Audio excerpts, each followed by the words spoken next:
মাকে নিয়ে ৩ ভাই ১৬ সদস্যের হাসি খুশি একটি পরিবার। ৩ জনই কাজ করতেন শ্রমিকের। তবে উজানের পানিতে বাড়িতে থাকা বন্যার কবলে পড়ে ছাড়তে হয়েছে বসত ভিটা, যেতে হয়েছে আশ্রয় কেন্দ্রে। বাবা আব্দুর রব অনেক আগেই মারা গেছে। চাঁদপুরের হাজীগঞ্জ উপজেলার ১০ নং গন্ধর্বপুর ইউনিয়নের কাশিমপুরের বড় বাড়ির সেলিম। ৪ ছেলে, ১ মেয়ে ও স্ত্রীকে নিয়েই তার বসবাস। তবে উজানের পানিতে বাড়তে থাকা বন্যা ঘিরে ধরেছে বসত ঘরের চারপাশ। ঘরের ভিতরেই বিছানার উপরে ওঠা পানিতেই ছাড়তে হয়েছে বসত ঘর। গেল ২৫ দিন যাবৎ আশ্রয় নিয়েছে বাড়ির পাশে কাশিমপুর সরকারি প্রাথমিক বিদ্যালয়ে। আশ্রয় কেন্দ্রে গেলেও এখনো নাওয়া খাওয়া আর সন্তানদের পড়াশোনা নিয়ে পড়েছেন বিপাকে। বসত ঘরেই বা কবে ফিরতে পারবেন তাও জানেন না সেলিম। আমার ৪টা ছেলে, ১টা মেয়ে। আমি থাকার মতন এই জায়গা নাই।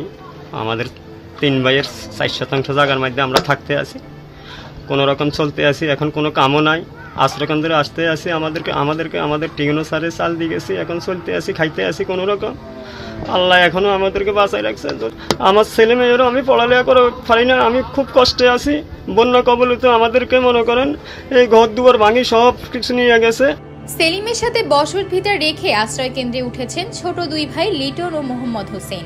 মা সহ তাদের ২ পরিবারে ৯ সদস্যের বসবাস। বসত ঘরে আর বাহিরে কোমর সমান পানি। ধীরে ধীরে পানি নামতে শুরু করলেও বসত ভিটাটা হারানোর শঙ্কায় রয়েছেন তারা। আমরা ৩ ভাই হোসেন, সেলিম, লিটন, আমরা কাশিমপুর প্রাইমারি স্কুলে বসবাস করছি। আমগো বাড়ি ঘর দুয়ার সব হুড়ে ভাঙ্গা হয়ে গেছে। আমরা বড় বিপদে আছি ভাই। আপনার কাছে আহ্বান জানাই যে যা পারেন আমগরে সাহায্য করেন। চলার মতন আমগো কোনো ক্যাপাবিলিটি নেই। আমগো ঘর বাড়ি সব ভাঙ্গা গেছে। ভাঙ্গা যাওয়ার পরে আমরা ৩ ভাই এখানে চলে আসি। আজকে ২০-২৫ জন স্কুলে চলে আসি।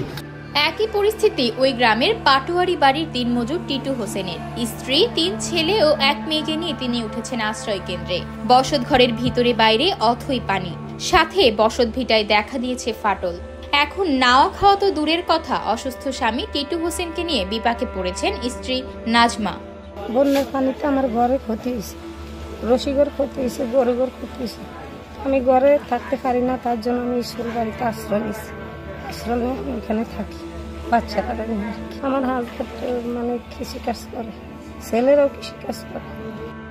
বর্তমানে বন্যার পানি কিছুটা কমতে শুরু করায় ভেসে উঠতে শুরু করেছে ক্ষতচিহ্নগুলো। ভয়াবহ এই বন্যা কেড়ে নিয়েছে মানুষের সাজানো গোছানো বাড়িঘর।